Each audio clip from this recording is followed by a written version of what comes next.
Hello, everybody. Welcome to the lunch table. My name's Evan. I'm joined with Zach and Nick again. And today we are going to be doing our NFC free agency grades. We did our AFC free agency grades last episode, so make sure to check that out if you haven't before watching this. Unless your team is in NFC, then you can. So we're going to cover all the NFC teams. We did AFC, like I'm just mentioned. So let's dive straight into it. We're going to start off with the NFC East with the Super Bowl champs, Philadelphia Eagles. Obviously, they had a big offseason ahead of them with a bunch of key defensive players that were up for contracts, such as Milton Williams and why am I blanking on his name? Zach Bond. Zach Bond, and who was the guy that went to the Cardinals? Josh Sweat. Josh Sweat. Josh Sweat. Yeah. So they lost Milton Williams and Josh Sweat, but they retained Zach Bond for 3 years, $51 million, which was big because he was an All-Pro last year. They extended Saquon Barkley to 2 years, $41 million, and then kind of just brought in some depth guys. But as a Super Bowl team, that's all you can really ask for. So we'll switch it up, Zach. We'll start with you for this time. Since we did Nick last time, we'll start with you for the Eagles when you're grading them. I think I'll give the Eagles I think I'll give them a B+. I think the Zach Bond thing was the biggest, one of the biggest moves that they did. I think that they're still firm. I mean, they're probably still the best team in the NFC. So, they kept most of their core guys. But yeah, the Zach Bond one is the one that sticks out to me the most. So I think I'll give him a B+. I feel like that's egregiously high. I'm gonna give them a D+. Right. I want D+. I want to specify the Eagles will be fine. Okay, but the Eagles are going to be fine. They're not going anywhere. Okay. All right. But losing Milton Williams and Josh Sweat is not good. Like, True. I get that they couldn't pay those guys. Like, their roster was loaded, but losing them still sucks. You know what I'm saying? Like, I'm grading the free agency. To be truthfully honest, the only reason they're not an F is because they did retain Zach Bond, and that was huge for them. All-pro caliber linebacker. The Eagles are going to be fine. Like, they're not going anywhere. They're going to be one of the best teams in the NFL next year. I'm fully confident in that. But just in terms of the free agency period, it hasn't been great for them so far. So I'm going to give them a D+. Man, they just haven't had a B+ caliber free agency. Yeah. I'm going to give him a C-. I think re-signing Zach Bond was huge. I honestly didn't know if they were going to be able to or not, but doing that was good. And you're hoping that this was just a one-off season. You're hoping he continued to have elite play at the linebacker position. But yeah, I mean, even though it was expected, losing Josh Sweat and Milton Williams still hurts. I mean, both of them were young. Both of them were good. Josh Sweat had like 3 sacks in the Super Bowl. Yeah, and Milton Williams is really good. But yeah, the Eagles will be fine. I guarantee you at pick 32, they're going to draft some defensive lineman who's going to become a stud They'll in 2 to 3 draft years. another undervalued Georgia Bulldog and, just reload. They're just going to, they just replace and, reload. So I have no worries for them at all. But yeah, I mean, when you have a team as good as that, there's not really a whole lot of moves you really need to make. So. All right, moving on in the NFC East, we got the Washington Commanders, probably the most surprising team last season, with rookie quarterback Jayden Daniels. They made a couple moves to help Jayden Daniels, bringing in wide receiver 2 and Deebo Samuel from the 49ers and a left tackle from the Texans and Laramie Tunsil. They re-signed Zach Ertz and Bobby Wagner to 1-year deals. They signed Javon Kinlaw to a 3-year, $45 million deal, and kind of just brought back some guys and some depth pieces. But the majority being the 2 trades, trading for Deebo Samuel and trading for Laramie Tunsil. So, Zach, we'll start with you. Okay, I think these guys surely had a B+. I mean, the Laramie Tunsil addition's really big for them to help boost the offensive line. We talked about the Deebo Samuel one a little bit. I don't think it's super huge, but I do think it's going to give him a solid 2.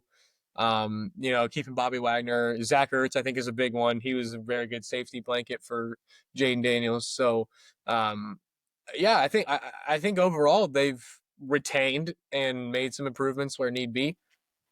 Kind of building around their young franchise quarterback who's on a rookie deal. So I think this would be a B plus. Weaver, that rating is also a Greek. No, I'm just playing. No, I'm gonna give him a B plus as well. I'm a big fan of the Laramie Tunsil trade. I think that was huge for them. I'm shocked that the Texans we talked about it in the AFC episode, but I'm shocked the Texans even parted ways with him. I'm not a huge fan of the Deebo Samuel trade, but I am a fan of the price. I think a 5th round pick for a shot on a former All-Pro caliber receiver is a solid move for them, especially when he's going to be a wide receiver too. I do think Javon Kinlaw was a slight overpay. I think $15 million a year for an aging D tackle is not ideal, but he's still solid for them, and he will upgrade their interior. He will upgrade their defense a fair bit. So, but they don't really. Do they still need D tackle? Because I know that they have Jonathan Allen and Deron Payne still, yeah. I think. But like Jonathan Allen's getting up. They're both kind of getting up. Yeah, they're both getting up there in age, but I feel like they're both still. I don't know if D tackle was their biggest priority. Well, did they? No, I think they cut Jonathan Allen. Did they? Let me look it up. Did he go to I think they cut him, if I remember correctly. Yeah, he's on the Vikings now. Okay, yeah. That makes sense. Okay, so yeah, I'll stick with a B plus. I do still think Kinlaw is a slight overpay, but they do need him because they don't have Jonathan Allen. Casual ball knowledge there for half a second there, but it's fine. Sorry. Yeah, I'll give them a B plus as well. I think they had a good offseason or a good free agency so far. Yeah, I'm right there with you. I'm going B plus as well. Bringing in Deebo Samuel, we talked about this at length in our last 2 episodes, which you should check those out. But a guy who is coming off an injury and wasn't at his best, but I still think there's a little bit left in the tank for him. And only giving up a 5th round pick really isn't that much. Getting Laramie Tunsil, I think, is huge. With the Commanders' offensive line that for the last couple of years hasn't been really good. Before Jaden was there, they let up 70 sacks or something. Sam Howell was the most sacked quarterback in the league in 2023. Yeah, it was pretty bad. So I think that's only going to help Jaden Daniels, and Laramie Tunsil is still really good. So, but yeah, the Javon Kinlaw was, I think, an overpay, but I'm not really sweating it. So yeah, I think this is what you do when you have a young quarterback on a rookie deal that is playing well. You be aggressive and try to win now, and that's what the Commanders are doing. So up next, we got the Dallas Cowboys, a team that does not like to be aggressive. They don't like to do anything in free agency in this day and age. They don't like to do anything, so this will probably be a pretty quick grade here. But they traded for Kaiir Elam, massive move. They re-signed. All right, let's see if I can say this guy's name. Yeah, I already knew. I'm not even going to try. Osa. We're going to stick with Osa. I'm not even going to try it. They brought in Javonte Williams and Miles Kilometer Sanders. Ah, yes, Kilometer Sanders. And yep, another offseason where they do absolutely nothing. So I'm gonna give them a D minus. They didn't do anything. They brought in Kilometers, so that's cool. You don't think Kilometer Sanders moves the needle? No, I don't think Kilometer Sanders is gonna move the needle too much for them. They have no idea what we're talking about. Shout out Kilometer Sanders. Shout out PlayStation parties for that one. Miles Kilometer Sanders. Yeah, I don't think Miles Kilometer Sanders is gonna do much for them. I think re-signing Osa is the only pretty much good thing. He's a good D tackle. Like that was they needed to do that. The Bengals to get him if he hit the mark. Yeah, I think if they would have let Osa go, this would be a negative F. But much like last year's offseason. Yeah. But solely because of Osa, I will be giving them a D minus. But it is unfortunate because I was kind of wanting to give them an F. But they get a D minus from me. I'm also gonna give them a D minus. Here's what I don't understand: the Eagles. Nick, have you given an F? No, but it's coming. Ooh, okay. If the Texans didn't get it, who? We'll get there when we get there. Bit of a tease. Yeah, a bit of a tease for later. They're gonna get a D minus. I don't understand what Jerry Jones is doing. Like, you're already eons behind the Eagles. They just won the Super Bowl, and the Commanders improved their team as well, and you're sitting here doing nothing. No, but they got a stud young corner in Kyrie. Yeah. Kyrie Elam literally burnt toast in the AFC Championship game. Former There's first Bill's round starting corner went down, and Patrick Mahomes literally targeted Kyrie Elam like 8 times. pick. That was their big move. Yeah, I don't understand what Jerry Jones I is think doing. kilometers is the best thing they've done. Yeah, kilometer Sanders is going to move the needle for him. I don't know. Like, I don't know what Jerry Jones is doing. He's turning senile. Like, I don't He I don't is get like it, dog. 90. Yeah, I don't understand it. So they're getting a D-. I don't get it at all. Yeah, I'm going to give him a D- as well. When your best move is bringing in a failed first round draft pick and 2 running backs that are very injury prone and out of their prime, you're not doing too hot. So, yeah, they've done absolutely nothing for the second straight year, and Cowboys fans continue to riot. And they're two division rivals that are actively getting better, and they're doing nothing. Yeah, and CeeDee Lamb can't do this thing anymore. No, he can't. It's penalized. Yeah. So no fun league strikes again. No fun league.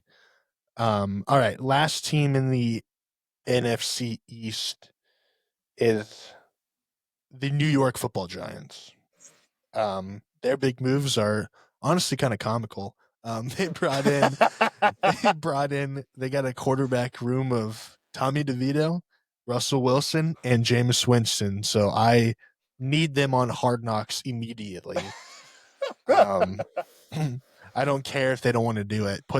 Mike, him, and Russ. I don't care if it goes against like broadcasting because they just were on Hard Knocks. Put them on Hard Knocks immediately. But they did actually make some other signings. They brought in Paulson Adebo for 3 years, $54 million. Javon Holland for 3 years, $45 million. Like I said, the 2 quarterbacks. Those are really their 4 big moves. But yeah, Zach, what are you grading the New York Football Giants? I think this is going to probably have to be a D. I'm debating on D- F range. That's harsh. Their quarterback room. We knew their quarterback room was going to suck anyways. I'm going to go with a D. All right. I don't like any of the moves they've done, and I don't think they've done really anything. So, this is a dog crap football team. All right. I'm going to give them a C, I think. I like the Javon Holland. Yeah, I like the Javon Holland. That's the only one that's worth it. Paulson Adebo is good too. They did improve their secondary. But I mean, like we said, at $21 million. Their defense wasn't the issue anyways. Their offense is like unbearable. Beggars can't be choosers, Weaver. Okay. They can only fix one thing at a time. They can't completely overhaul their team in one free agency. I mean, they went I think from Russell Daniel Wilson Jones for a year, $21 million is a bit of an overpay, but I like the Paulson Adebo signing. Room got better. That's not a high bar to clear. Slightly. But I like the Paulson Adebo and the Javon Holland signings. I think those are both good. So I'll give them a C.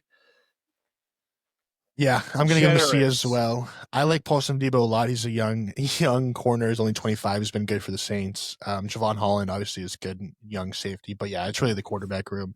When you have a quarterback room of Jameis Winston, who prayed to God to relieve him from throwing pick sixes. And you have Mr. Unlimited. Preaching to a brick wall, dog. This is never going to happen. Then you have Mr. Unlimited and Russell Wilson, and then Tommy DeVito, the New York mob boss with his agent. Quarterback room's gonna be fun down there in New York. They're not gonna win a lot of games, but it's gonna be fun. I mean, this football team is just an app. Like, I mean, these guys are a joke. I feel bad for Malik Neighbors. He's just never gonna have a good quarterback. I mean, I think the Giants are just like trying to be like humorous, like relief.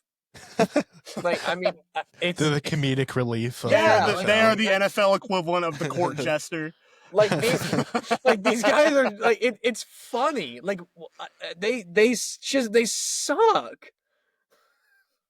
Like I'm sure Giants fans are thrilled.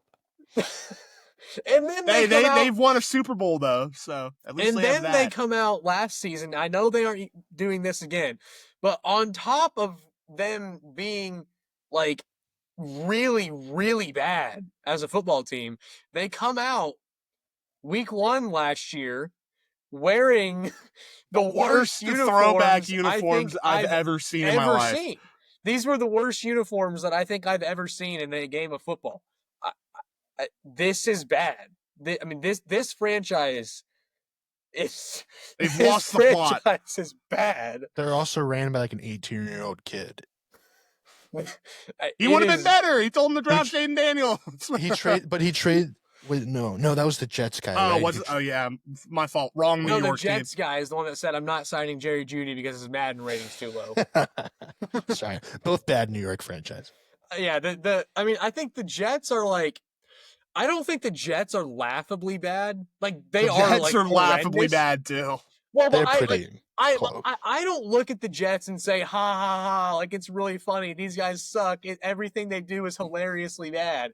That's the Giants. The Jets. These guys are terrible. I feel bad for Jets fans.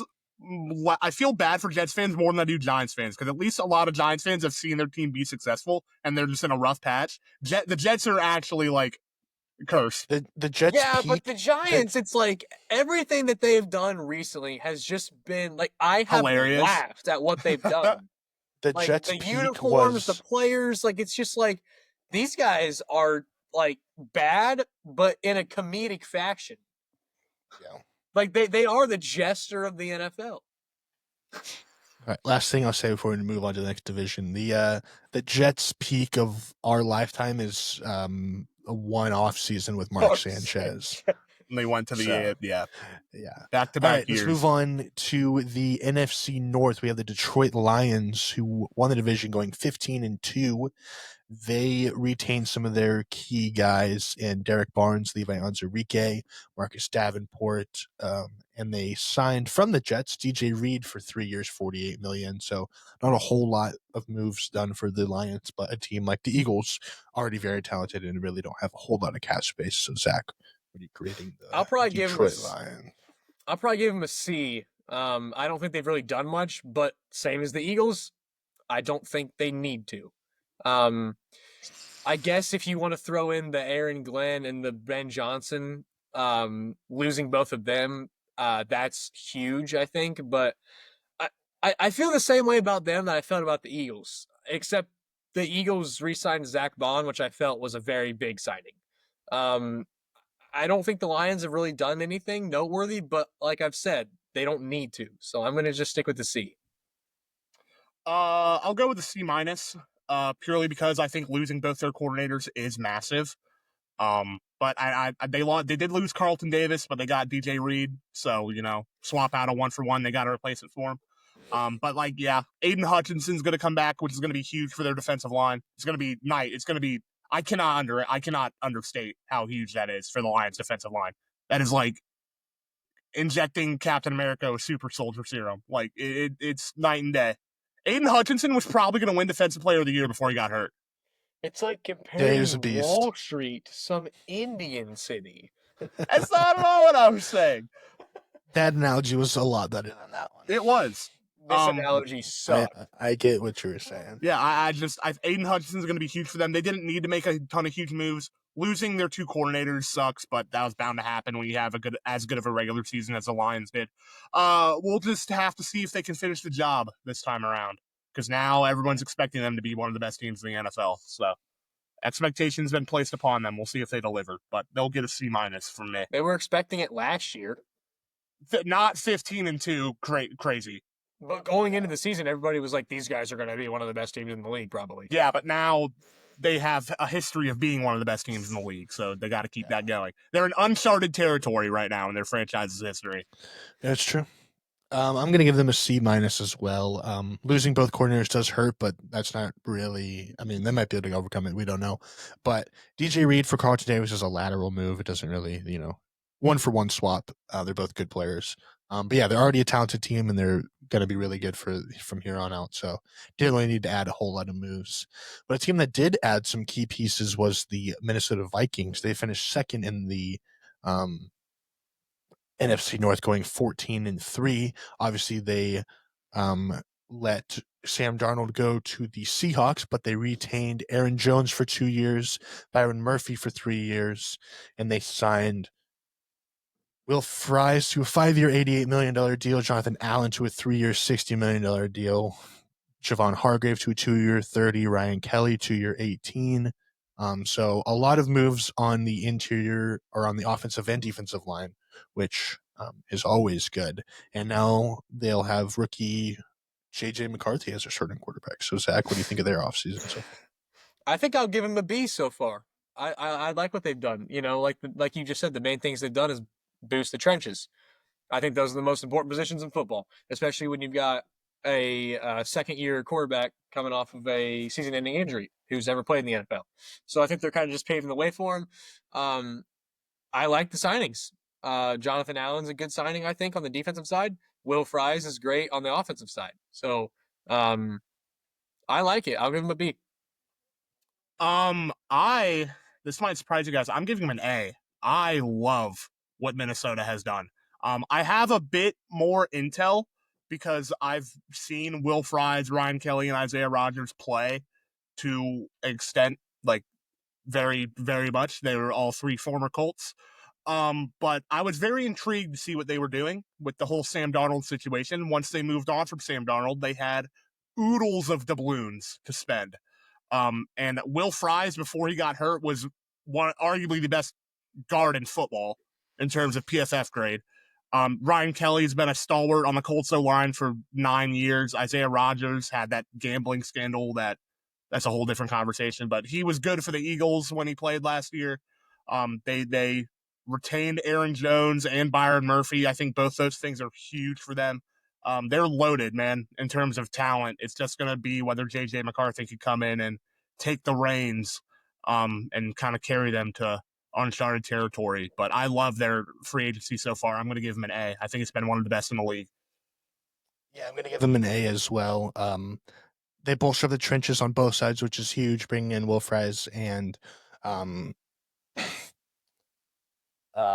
Jonathan Allen and Ryan Kelly. Ryan Kelly, that's what I was thinking. Blanks on his name for a sec. Ryan Kelly on the offensive side, two good interior guys, like Nick, you just said, to help the offensive line, which when you have a young quarterback, you need to buff up the offensive line and make it as good as possible. So that's good. Having Jonathan Allen and Javon Hargrave are two good D tackles, but they are getting a little bit up there in age. But when they're healthy, they're good. And so for a win now team like the Vikings, I think that's good. And being able to retain guys like Byron Murphy and Aaron Jones, I think will help them as well. But yeah, we'll see how JJ does in his first official season after the ACL or what was that, Achilles injury? Meniscus, I believe. Meniscus, some knee ligament. He's out in Mexico playing golf right now. I saw him, but hope for Vikings fans, you're hoping that he can hit and be what you drafted him with that 9th pick, I think it was. So, all right, moving on to our next team, the Green Bay Packers went 11-8, finishing 3rd in the division. They haven't done a whole lot. They signed Aaron Banks for 4 years, $77 million, a guard, and corner Nate Hobbs for 4 years, $48. So those are the only two moves they've done. But I think they're another team that didn't really have a lot of cap space. So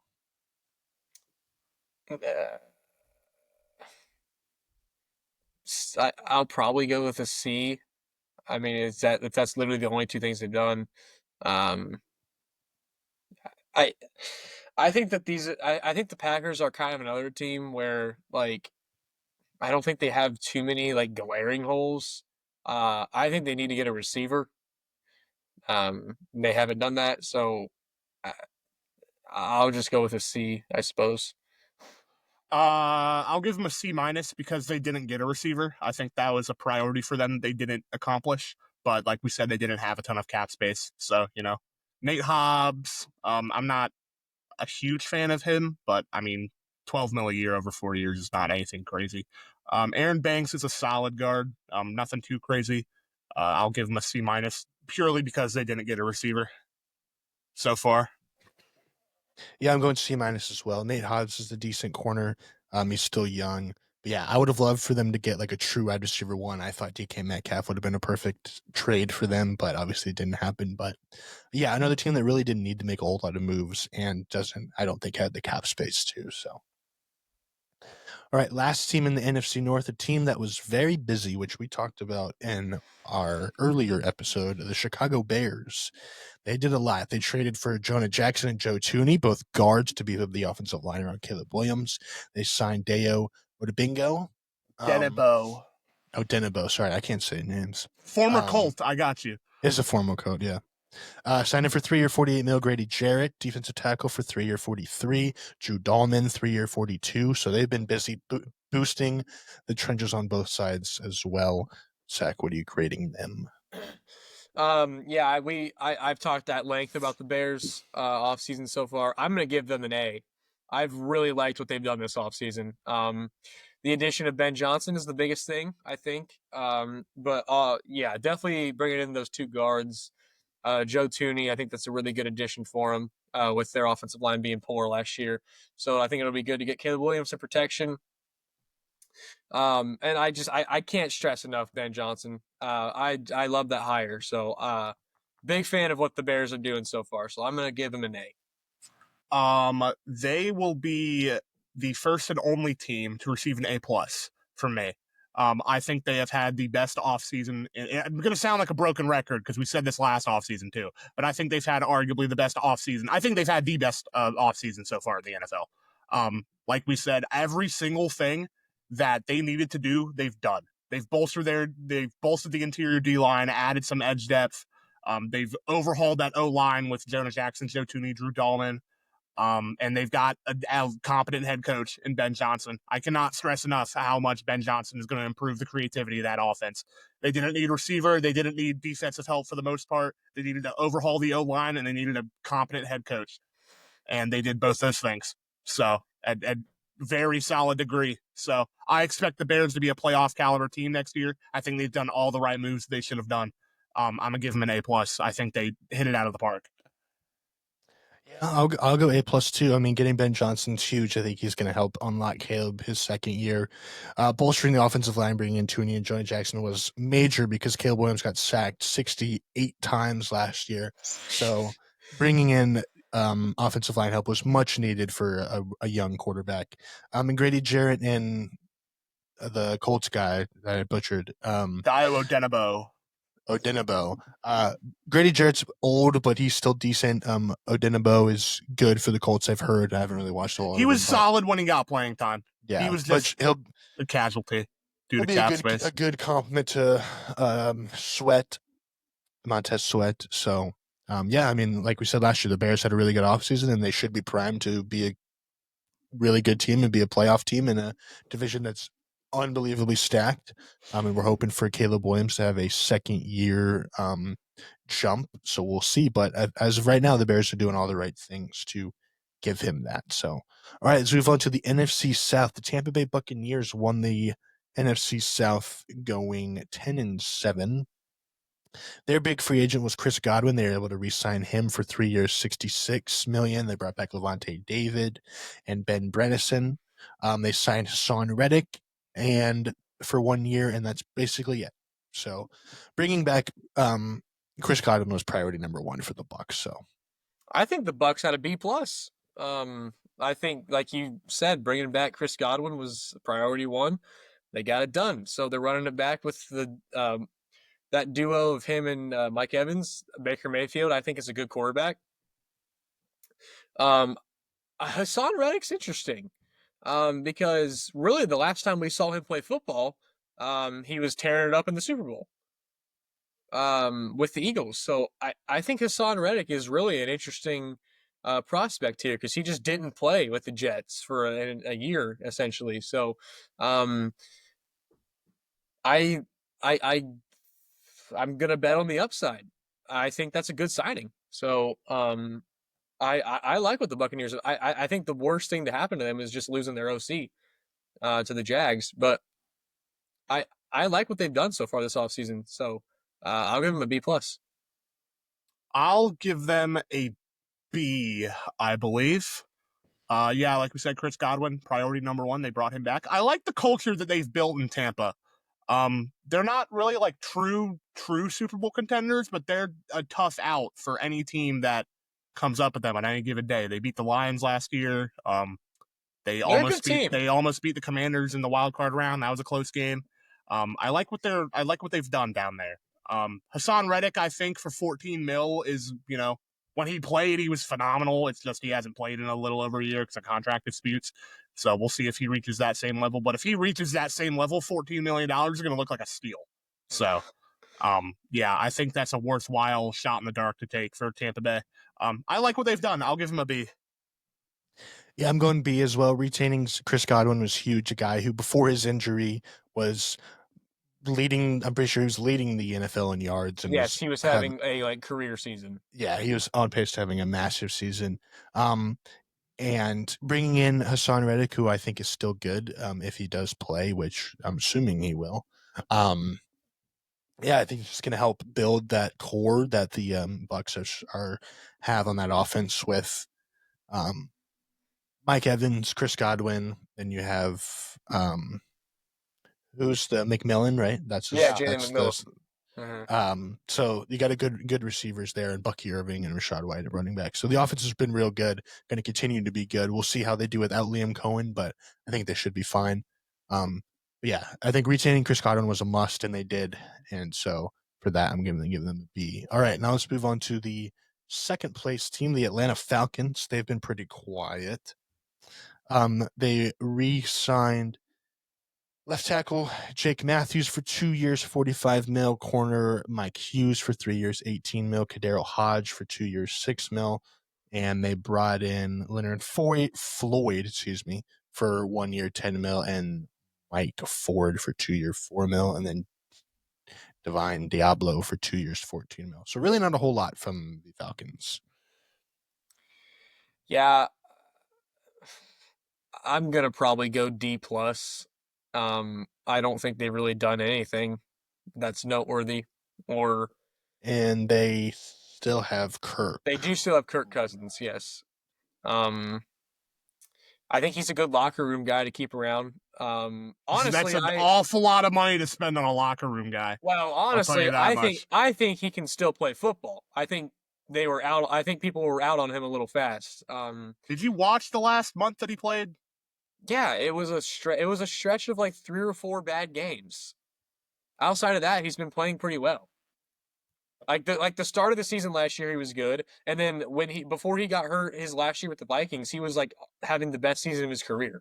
But I feel like they brought Kirk Cousins in to be like the guy to take them to relevance, and he didn't, because he didn't play well in their hour of need. I think he's going to be a post June 1 cut.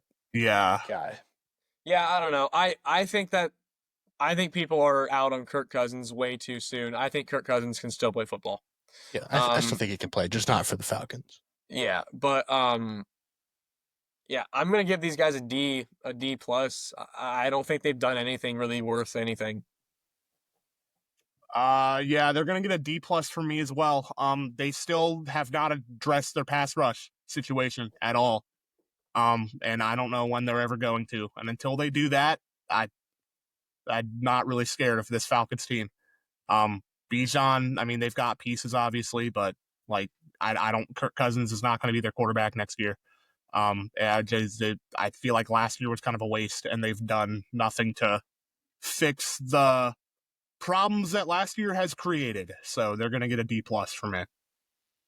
They're going to get a D for me. They haven't done anything really, and they lost Grady Jarrett, which makes their defensive line worse, which was already a big need. So, but I was looking at our reaction to them drafting Michael Penix the other day, and we were all like, "Oh, Penix isn't going to play for like 3 years or whatever." And little did we know he would be playing at the end of his rookie season. So, excuse me, but funny to look back at that.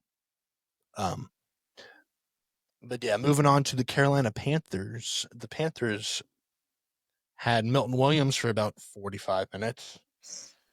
And then they didn't. they didn't. But they re-signed J.C. Horn for 4 years, $100 million. Brought in Trevon Moehrig for 3 years, $51 million. Brought in Tershawn Wharton for 3 years, 54. Brought in Rico Dowdle on a 1-year contract. So did a little bit trying to bolster that team around Bryce Young and hope that he can continue on the back half of last season that he had. So Zach, what are you grading their offseason so far? I think I'm going to go with a C, just like right at average. Yeah, I don't think there's much that I love here either, just like with the Falcons. To be honest with you, I don't really know a lot about these guys that they've signed. So I'm just going to go with a C. Hope for the best from Bryce Young. He picked it up a little bit at the end of the year last year. He was balling at the end of We'll the end of last year. Yeah. Nick's hot take that he would not be a Panther going into this next season. It didn't look like he would. No, we were all in agreement. Until the last month of the year. We were all in agreement. His last 3 games, he had, 158, 2 touchdowns, 203, 2 touchdowns, 251, 3 touchdowns. The New York Giants, who is the laughing stock of the league. Yeah. Well, yeah. And I mean, I guess take our losses. I guess the J.C. Horn re-sign is pretty good too. I mean, it seems if he could stay healthy. Yeah, I think I'll give him a C+ for the J.C. Horn re-sign. I think that's a pretty good re-sign for him. I will also give them a C+, but purely because they re-signed Michael Jackson. Michael Jackson. Carolina Panther. Is reincarnated into a Carolina Panther. He is. I do like the Tershawn Wharton D-tackle signing. I think that was solid. Trayvon Moehrig, it's good safety. I think they made a few good signings. I'll give them a slightly above average grade. We got to see if Bryce Young continues to pan out. That's the big question mark with this team in 2025. Yeah. You know, the Bengals had NBA legend Michael Jordan on their offensive line. That's true. They did. Not a great football player, but pretty bad. No, probably. I probably should stick to basketball. You know, football and baseball didn't really work out, but I think basketball worked out pretty well for him. Yeah, I would stick to that one if I was him. We also had a guy named Isaiah Prince, who was probably the worst NFL player of all time. Yes, we don't like to talk about him. I'm going to give the Panthers a B-. I like bringing in Trevor Moehrig. I think he's a good young safety. Bringing in Rico Dowdle, had a good year last year at running back. Don't know how much he'll play. But with Jonathan Brooks, I think he's out again, if I'm not mistaken. So he'll help that. But yeah, I mean, just bringing in guys to kind of help round out this team. They just need talent to build around Bryce Young. So we'll see if the guys that they brought in will do that. But I think solid offseason there for the Panthers so far. If they would have gotten Milton Williams, they would have been sitting real pretty. But unfortunately, that did not happen. Here we are. All right, last team in the NFC South is a team that likes to fandangle the cap space as much as humanly possible. That's New Orleans Saints.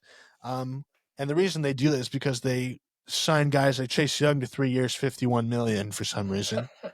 They re-signed Juwan Johnson for 3 years, $30 million, and brought in Justin Reed, safety from the Chiefs, for 3 years, $37 million, and they brought an offensive lineman, Will Clapp. Great name.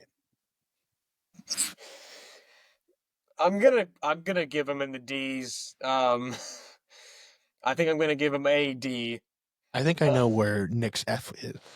It's this one, yeah. Dude, I give it a D- for me. I mean, I don't know why they keep doing this. Like, why do they keep overpaying for players? I don't understand. And how do they keep doing it? How is this possible? I don't know how they finagle the cap space like this. Mardi Gras magic. Yeah, and they didn't do anything that's worthwhile. I mean, I guess Justin Reed is a decent signing, but outside of that, he can be your kicker if you need him to. Yeah, I guess they got a kicker and a safety, so that's good. But I mean, outside of that, though, these guys are bad. This is not a good team. They still have Derek Carr. Their receiving room is Chris Olave, if he's healthy. Yeah, if he's not in the hospital by passes Derek Carr throws to him. Yeah. I mean, What are we doing? This is a bad football team, and I don't know why they signed Chase Young to that lucrative deal. Yeah, this is bad. This is bad. This is bad. This is a D-. They're getting an F. Like they're just. This is a team that I was alluding to earlier. They're getting an F. This is the only team that gets. I don't know what the.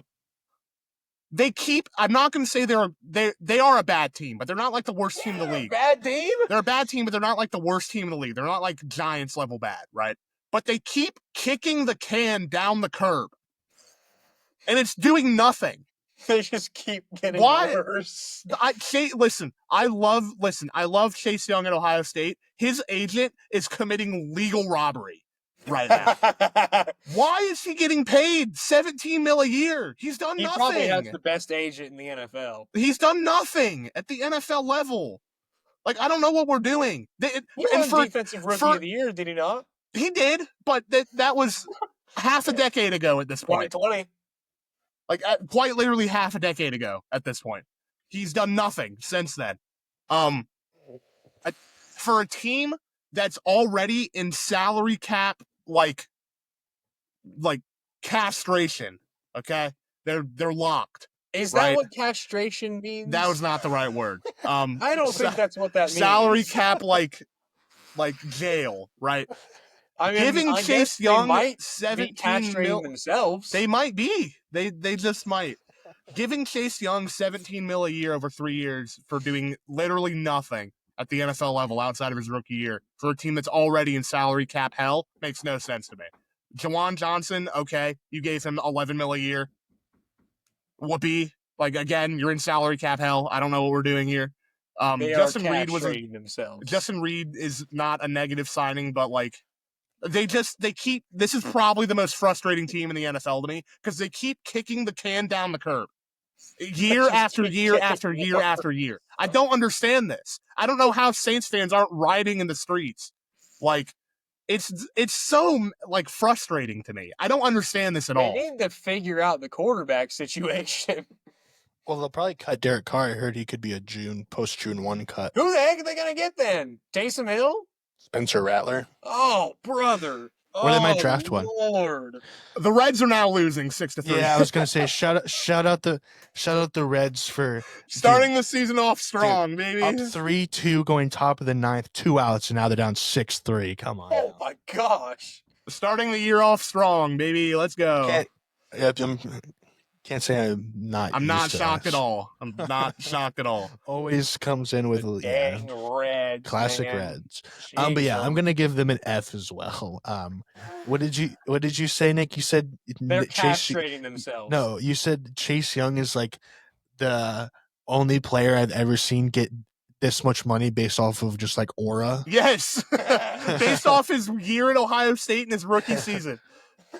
He keeps getting bags. He's like the Sam Bradford of defensive ends. I don't understand that. But yeah, I don't get that. Amazing. I'm sure he doesn't care what we think. He's got $50 million more in his bank account right now. He's a walk out of the bus type of guy. When you walk out and you're like, oh shoot, we have to play him today. Yeah, and then you actually play him, and you're like, "Oh shoot, he's not that insane." He's definitely the first guy you want getting off the bus. That's definitely a good way of describing it for sure. He has impressive physical features. Pause.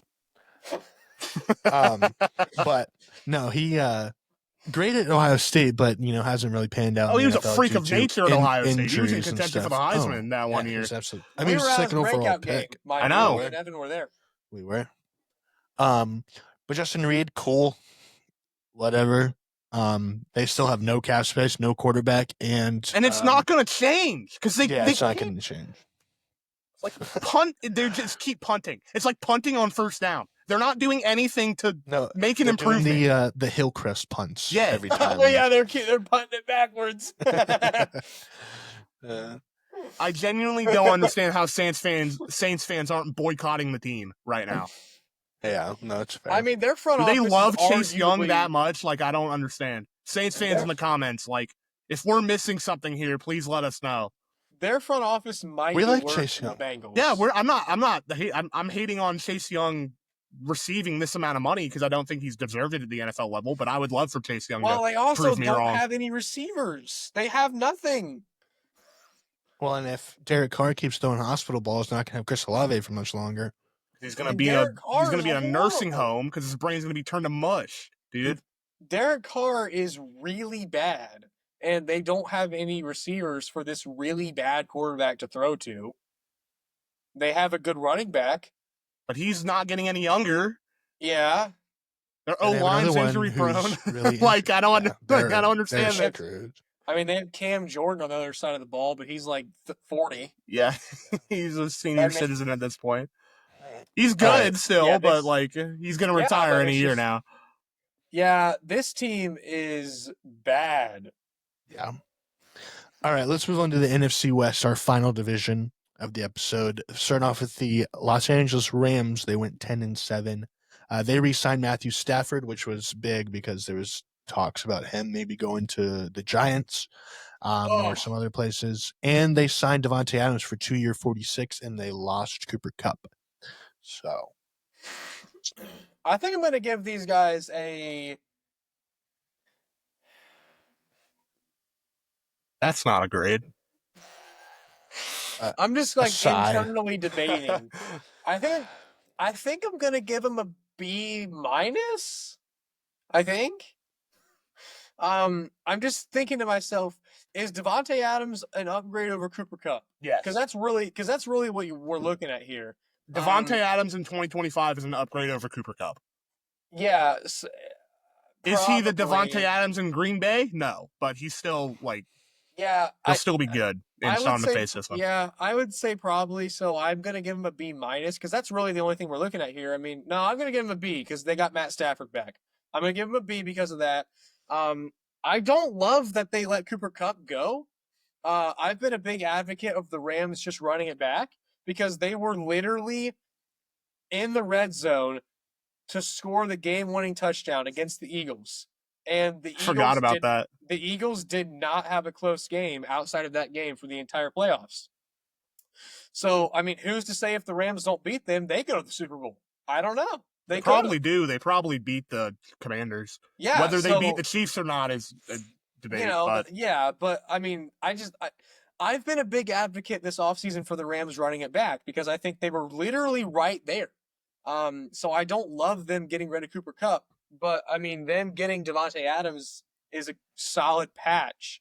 So, I mean, I like this Rams team. I like where they're at. I think Matt Stafford's still playing at the, he's playing at a high level.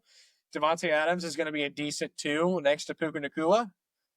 They got Kyron Williams is good. O-line's decent. I think I like Jared Verse a lot on the defensive line. So I like this Rams team. It's just been an interesting offseason. But because they got Matt Stafford back, I'll give them a B. I'll give him a B plus. I do think Devontae Adams is an upgrade over Cooper Kupp in 2025. So I think they did improve in that regard and department. And apart from that, they are essentially running it back, and they were the closest team to take down the Eagles in the playoffs this year. So I think that's a smart decision. Saquon Barkley had a legacy performance in that game, twice against them actually. Yeah. In the snow, that breakout run at the end of the game, that's going to be one of the most iconic NFL plays of this decade. In the snow, tapping the helmet, that was sick. But they almost took him down in Philly. I think running it back is a smart idea. As long as they have Matthew Stafford and Puka Nacua, I think they're going to be right there. So I like the Devontae Adams pickup. And other than that, yeah, I think they brought back Matthew Stafford, which was big for him. I'll give him a B plus. yeah, I'm going to give him a B. I like getting the swap for Kupp and Adams. I think Adams is going to help work well with Puka. Puka's going to now be full-time slot. And yeah, they're basically just running it back, keeping Matt Stafford and hoping that he can continue to play well. And you got Devontae Adams and Cooper Kupp now. And they might even draft receiver. You never know. But yeah, I like the Rams. Like you guys said, their biggest threat. They would almost beat the Eagles, so they might be able to do it again. So Sean McVay is always a good. Yeah, Sean Good- McVay will have good those guys bet. ready to play. One I of promise the you. best head coaches in the NFL, if not the best. But speaking of Cooper Kupp, he went to the Seattle Seahawks, who now have Sam Darnold as their starting quarterback. They gave him 3 years, $100 million, and they signed Cup for 3 years, $45 million. And they brought back Ernest Jones and Jaron Reed on 3-year deals. So a little bit of a different look for this Seahawks offense. I'm gonna give him a C minus. I have no clue what this is. This is a very interesting off season so far for the Seahawks. I think that Sam Darnold is a complete lateral move, maybe even a downgrade from Geno Smith. It's probably a slight downgrade, but Jerry's still out. I like the Cooper Cup signing, so you got him with JSN. I like that. I think essentially what needs to happen is they just need to blow it up and rebuild around JSN. And it's just been weird. I just the whole Sam Darnold thing is it's just odd. But I mean I like the Cooper Cup signing. I just the Seahawks are one of the teams so far for me that I'm just kind of like, this is strange. So I'll go C minus.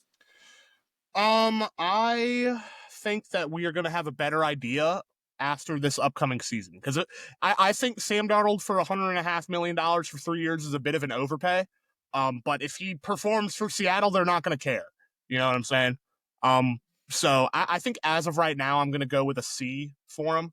I think the Cooper Cup move, I think that was solid. You know, replacement for Tyler Lockett, DK Metcalf, on a bit of a cut price deal. You know, we know what he's like at his best. He's crazy. And JSN, obviously stud, true wide receiver one, massive breakout year last year. I think it'll be a time will tell situation with the Seahawks. I think it'll depend on the results that happen. But as of right now, I'll give them a C. I'm going to give him a C as well. I'm with you, Zach. I don't really see the direction of this team.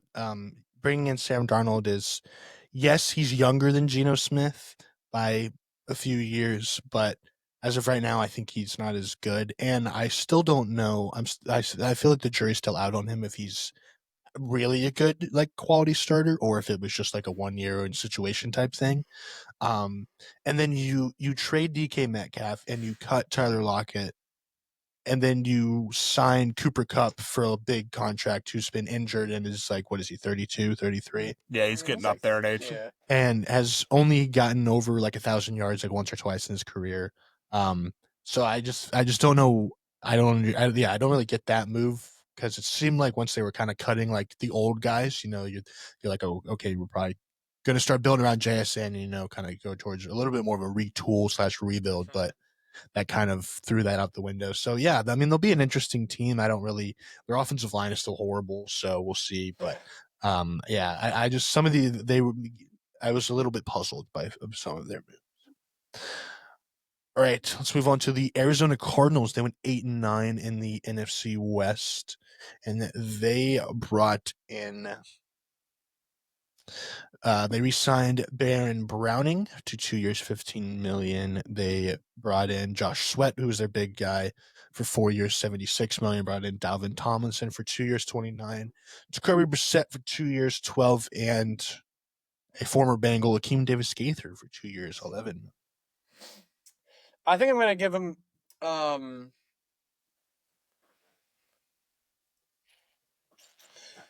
think I'm going to give him a C. I think the Josh Sweat is a very good signing for them. Other than that, I don't know if a lot of what they've done is going to improve them that much. And I think the jury's still out on Kyler Murray. But yeah, I like the Josh Sweat signing. Other than that, I whatever. Okay, you know. So I think I'm gonna go with a I'll go with a C minus. I'll go with a C plus for them. I'm a fan of the Josh Sweat signing. But that was the real big move. Dalvin Tomlinson for 2 years, $29 million is, you know, solid D tackle. They bolstered their D line, which I think was pretty huge for them. I like the Josh Sweat signing. But other than that, they didn't really do much. So I'll give them a C plus. I'm gonna go B minus. I really like the Josh Sweat signing. I think that helps their pass rush a lot, which they desperately needed. Um, you'll still see on offense with Marvin Harrison's second year, and how we'll see how Kyler does. But I think they definitely desperately needed edge help. Their pass rush was really bad, and they had tried to draft a couple guys, but they didn't really pan out. But Baron Browning, I think, solid, and bringing in um, Josh Sweat, I think, is huge. So the last team we're going to talk about in the NFC West finished 6-11 is the San Francisco 49ers. A team that was just in the Super Bowl not too long ago, but majority of that core has gone as who is it? Drake Greenlaw, Debo Samuel. They re-signed to Juszczyk. Who else am I missing? Charvarius Ward's gone. Charvarius Ward. So yeah, they've lost a lot of key guys from that Super Bowl team, but they brought back, like I said, Kyle Juszczyk, and really other than that, they signed Luke Farrell, tight end, for 3 years, $20 million. They signed Mac Jones to a 2-year deal. Let's cut the crap. They're getting an F. they're getting an F. Yeah, it's been pretty bad. That it's hard to come up with a positive for the Niners in this free agency class. They've lost everyone. Quite literally everyone of note, outside of Brandon Ayuk, who has a torn ACL, and Brock Purdy, who they're going to pay an absorbent amount of money. Is even still, yeah, he's no Charvarius Ward, no Drake Greenlaw, no Talanoa Hufanga. Who else am I missing? Trent Williams isn't getting any younger. Like Debo's gone now. Yeah, but they brought back Juszczyk. I'm a fan of Kyle Juszczyk. I'm not. He should retire a 49er. Yeah, he'll be a Niner for life, but it's kind of hard to find a positive thing for the Niners. I think that they've had objectively the worst offseason in the NFL so far. They've lost almost everyone of note from that Super Bowl caliber, from that Super Bowl team 2 years ago. So, and they didn't really do much to fix. They can't. They got to pay Brock Purdy. That's the route that it looks like they're going. So yeah, I think F's all around probably for the Niners. They just got hit bad. I mean, they got decimated. Everybody. They're all gone, dude. Yeah, it's just it's kind of unfortunate to see, but I guess at some point every empire must fall. Yeah. No, yeah, F. I mean, when you lose as many guys as they did that were key contributors to the team, and you don't have the cap space to kind of reproduce, and you're going to be paying Brock Purdy a big contract, which is a debate on whether or not he's worth it or not, which we've talked about. Yeah, I mean, the 49ers, their window is shut, and they didn't capitalize on it because of a guy named Patrick Mahomes. So, yeah. Who knows? Maybe in 2029 they'll be back in the Super Bowl. That seems to be the cycle that they're on. I mean, right Kyle now. Shanahan's 4 a great years they go on a run of Kyle Shanahan's a great head coach, so never know. But yeah, that's a good thing for him. I mean, they got one of the best head coaches in the league. They just got decimated, man. Yeah, it happens. Unfortunately. Yep. Before we sign off here, I just, draft season's right around the corner. You got pro days going on. Just one interesting fact that popped up in one of my Instagram feeds this morning. So the Florida Gators, they had their pro day I think earlier this morning, and the big boy D tackle they have. Yeah, that massive dude that they put at running back every now and then. Yeah, he weighed in at 464 pounds. But then in perspective, as a high school senior, he was 380 pounds. That's crazy. Now he is 464. And so everyone says the Eagles should draft him and put him behind the tush push. Yeah. He should be a Bengal. I don't know if he's any good or not, but he's 464 pounds? I think he's how tall is he? Absurd. He's 6'6". Still. No, I know, but I'm just saying he's a massive human mammoth being. Of a human being. Yes. Wow. But yeah, speaking of draft, I'm sure he would snap any of us in half. Oh, yeah, for sure. Yeah, he would be a guy that I see on the street. If I was I would not want to get into a physical altercation with that man. If I was a running back and the hole opened up and I see him there, I would probably not like that. I'd probably just sit down and give up on the play. I think you'd probably bounce off of him. Yeah. Honestly. Yeah, They he's said a he would be guy the that, biggest player in NFL history. yeah, he's a guy that you just try to be as far away from as you possibly can in every way. That's something. Wow. But yeah, speaking of draft, our next episode will more than likely be a mock draft or mock draft 2.0, as we are less than a month away from the draft. So, we know you guys like the draft content. We like doing the draft content, so we'll be giving that to you with our mock draft 2.0. And hey, we might you might throw in some trades. You never know. You'll have to watch to find out. And the live stream. Yeah, always. Draft live streams always a good time. We draft on April 24th, so under a month away. But that's gonna wrap it up for this episode. Make sure to like if you enjoyed, and thank you all for listening. And we'll see you guys in the next one.